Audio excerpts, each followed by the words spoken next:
This is my first video game, Cadaverine. In this series, I explain and show you how I work on the project. If you remember correctly, in last devlog, I finished the first floor of the huge underground casino.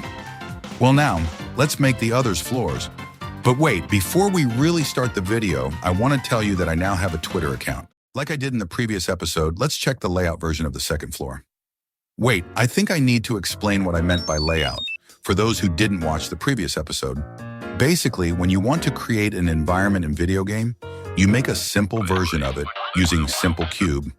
We do this to keep a good sense of scale and for testing things out. Now we can go back to the video. So let's see this second floor. Like the previous floor, some big stairs guide us to the floor. You probably already noticed it, but compared to the previous floor, there's not so much going on here. Well, it's because the first floor only was really a casino. Here we are in the first dance zone, so nothing too crazy here. The area isn't that big and doesn't have a ton of object, since people are mainly here just to dance. We can see some couch here and there, with a place for the DJ to play the music. Well, now we can leave the layout to go to the real structure. For the dancing zone, I started by simply adding the same giant screen present in the first floor. But don't worry, I won't keep this texture, since it has nothing to do with this zone. As a theme for this area, I want to go with a purple psychedelic vibe. So I started by making some new textures for the screens that matches the theme. I think these big neon spiral looks really cool, especially in the dark. But it obviously wasn't enough. I mean, just some spiral glowing on some screens aren't enough. So to reinforce the psychedelic aspect of the place, I had to make some decals. To be short, decals are like stickers you can put on surface to give them detail. I used them multiple times during the development. They are really useful to create imperfection or even some graffiti. Here I also want to use them to make some graffiti. I choose to make some purple eye. Plus I had the idea to make graffiti glowing, like if people use glowing paint to draw these. I also did the same for some little spirals on the ground. We now have screens with cool spirals and some cool graffiti, but it's not enough. We need to make this place really look like a dance zone. So let's continue with some speaker. Here's a little time lapse of me building the speaker in Blender.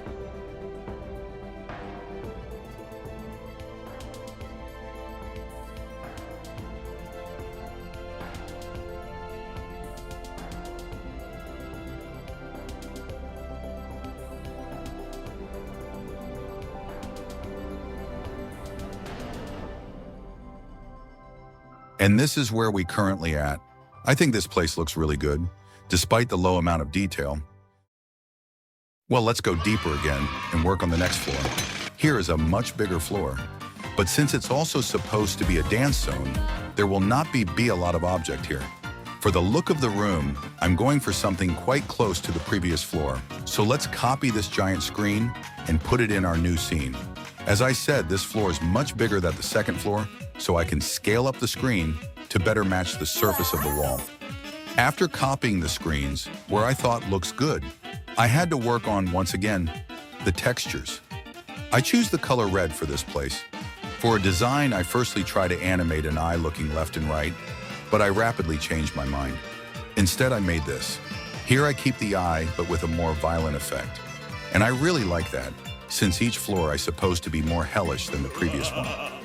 Then after adding so more stuff, I wanted once again to add some decals to decorate this area.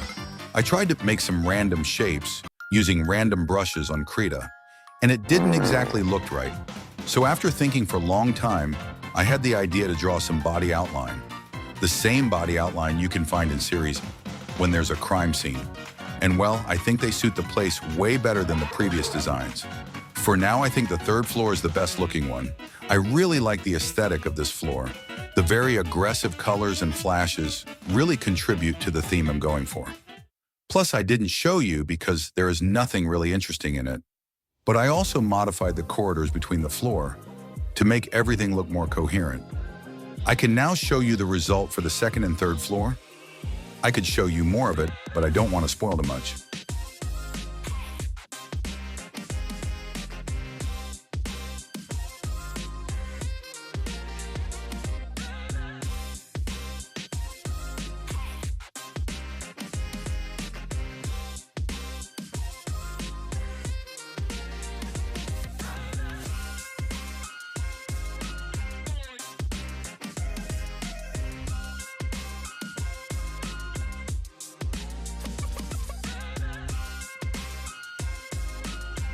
So if you want to see more of it, you could follow me or watch the previous video of this devlog series. Or even better, wishlist the game when I will make a Steam page. As always, thank you for watching.